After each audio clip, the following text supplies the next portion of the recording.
Hello friends, आज का हमारा टॉपिक है। आज के इस लेक्चर के अंदर बूटस्ट्रैप का नेक्स्ट कॉन्सेप्ट हम सीखने वाले हैं, जो कि है हमारा सेलेक्ट।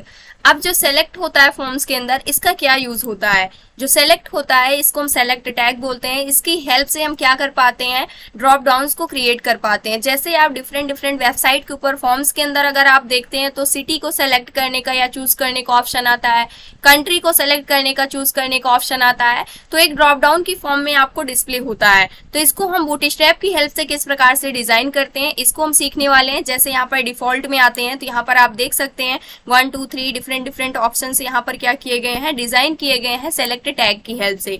तो इसके लिए सबसे पहले हमें एक सेलेक्ट टैग को लेना होता है और इसके अंदर मल्टीपल ऑप्शंस टैग को यूज करना होता है, जिसकी हेल्प से हम मल्टीपल ऑप्शंस को क्या कर पाते हैं, ऐड कर पाते हैं। और उसके लिए हम यहाँ पर वैल्यू को भी हम उसकी ऐड कर सकते हैं। जो भी वैल्यू आपको रखनी है आप वैल्यू को ऐड कर सकते हैं। और यहाँ पर अगर आप देखते हैं जो हमारा सेलेक्ट टैग होता है, बूटस्ट्रैप की हेल्प से हम इसको डिजाइन कर रहे हैं। तो इसको एक अच्छे लेआउट में दिखाने के लिए, इसको डिजाइन करने के लिए यहाँ पर क्लास दी गई है। क्लास इंक्लूड करना होगा हमें, जो कि फॉर्म सेलेक्ट नेम की क्लास होगी। तो अब इसको हम डिजाइन करके सबसे पहले देखने वाले हैं। तो यहाँ पर आ जाते हैं और यहाँ पर हम यूज करने वाले हैं। सबसे पहले एक और ड्यू को ले लेते हैं। तो यहाँ से MB3 एक और ड्यू को हमने यहाँ से क्रिएट कर लिया। और इस ड्यू के अंदर अब हम क्या करने वाले हैं, यहाँ पर सबसे पहले हम एक सेलेक्ट टैग को क्रिएट करने वाले हैं। तो यहाँ पर आ जाते हैं, राइट क्लिक करके सबसे पहले फॉर्मेट डॉक्यूमेंट कर लेते हैं और इसी के अंदर हम क्या करने वाले हैं, सबसे पहले एक सेलेक्ट टैग को ले लेते हैं। तो यहाँ से हमने सेलेक्ट टैग को ले लिया। अब इस सेलेक्ट टैग के अंदर हमें इसका नेम ID कुछ भी नहीं रखना है अभी के लिए। इन सभी चीजों को हम हटा देते हैं। सिर्फ हमें इसके लिए एक क्लास ऐड करनी होगी। क्लास हमारे पास क्या है, यहाँ पर फॉर्म सेलेक्ट नेम की हमारे पास क्लास दी गई है। तो इस क्लास को हम यहाँ से सिंपल सा कॉपी करने वाले हैं और यहाँ पर पेस्ट कर देते हैं। तो इस क्लास को हमने यहाँ पर इंक्लूड कर दिया। अब इस सेलेक्ट टैग के अंदर मल्टीपल ऑप्शन टैग को हमें यूज करना है। तो मल्टीपल ऑप्शन टैग को हम ले लेते हैं। इसको हम वैल्यू यहाँ पर 1 पास कर देते हैं और यहाँ पर हम देने वाले हैं मुंबई, यानी कि हम यहाँ पर लेने वाले हैं सिटी का नेम। और इसी प्रकार से यहाँ से कॉपी करते हैं, कंट्रोल बी पेस्ट कर देते हैं और इसको कर देते हैं दिल्ली।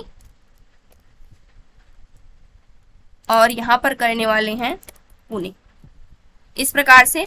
और यहाँ से इस पेज को अगर हम देखते हैं तो यहाँ पर आप देख सकते हैं मुंबई, दिल्ली, पुणे, इस प्रकार से मल्टीपल ऑप्शंस और ड्रॉप डाउन्स की फॉर्म में यहाँ पर हमें क्या हो रहे हैं, डिस्प्ले हो रहे हैं। लेकिन यहाँ पर अगर आप देखते हैं तो बाय डिफॉल्ट यहाँ पर क्या हो रहा है, मुंबई यहाँ पर डिस्प्ले हो रहा है। लेकिन हम मुंबई यहाँ पर डिस्प्ले नहीं कराना चाहते हैं। तो इस कंडीशन पे हम यहाँ पर क्या करने वाले हैं, एक और ऑप्शन टैग को हम यूज करने वाले हैं। तो यहाँ पर एक और ऑप्शन टैग को हम ले लेते हैं, जिसके लिए हमें यहाँ पर कोई भी वैल्यू नहीं पास करनी है। और इसके अंदर हम यहाँ पर क्या ऐड करने वाले हैं, जैसे आपको मिलता है, जैसे यहाँ पर हमें सिटी को सेलेक्ट करना है तो यहाँ पर हम डाल सकते हैं चूज योर सिटी नेम, या फिर सिंपल सा सिटी कर सकते हैं या फिर सिटी नेम कर सकते हैं। और यहाँ से सेव करते हैं। अभी के लिए आप देखेंगे तो यहाँ पर चूज योर सिटी नेम, लेकिन इसको कर देते हैं मुंबई, सेलेक्ट करते हैं तो मुंबई आ रहा है। और यहाँ पर हम ऐड करने वाले हैं एक सेलेक्टेड ऑप्शन को, इसको हमने ऐड कर दिया। जो वैल्यू है इसको हमें यहाँ पर जो भी हमारा ऑप्शन है सेम वैल्यू हम पास करने वाले हैं। वैल्यू 1 में मुंबई पास होना चाहिए और जो हमारी सेकंड वैल्यू होगी इसके अंदर क्या पास होना चाहिए, इसके अंदर हमें दिल्ली पास करना है। तो इसको हमने यहाँ से कॉपी कर लिया, यहाँ पर दिल्ली पास हो जाना चाहिए।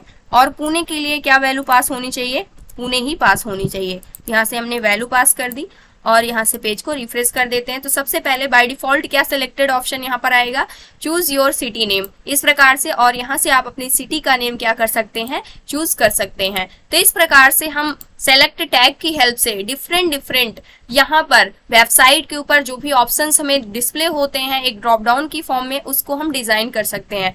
अब मान लीजिए आपको किसी भी ऑप्शन को, यानी कि जो भी ऑप्शंस दिए गए हैं उसको साइज में इंक्रीज करना हुआ तो आप साइज में इंक्रीज कर सकते हैं। इसके लिए हमें यहाँ पर फॉर्म सेलेक्ट LG क्लास को यूज करना होगा, जैसे आप यहाँ पर देख सकते हैं। मान लीजिए इसको हमने यहाँ से कॉपी कर लिया और इसके लिए हमें क्या करना होगा, इस क्लास को ऐड करना होगा। इस क्लास को हमने यहाँ से इंक्लूड कर दिया।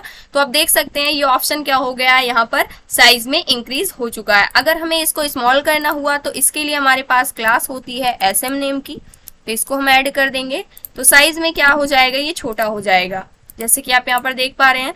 नेक्स्ट हमारे पास आ जाता है, अगर आपको डिसेबल करना हुआ ऑप्शंस को, तो उस कंडीशन पे आपको क्या यूज करना होगा, डिसेबल्ड को यूज करना होगा। जैसे इसको कॉपी कर लेते हैं और यहाँ से जो हमारे सेलेक्ट टैग के अंदर ऑप्शंस हैं, इसको हमें डिसेबल्ड से सेट करना हुआ, तो यहाँ से डिसेबल्ड को हम ऐड कर देंगे, तो ये क्या हो जाएगा, डिसेबल्ड हो जाएगा। आप यहाँ से सेलेक्ट नहीं कर पाएंगे, जैसे आप अपने इनपुट टैग को यहाँ पर डिसेबल्ड सेट करते थे, सेम वैसे ही।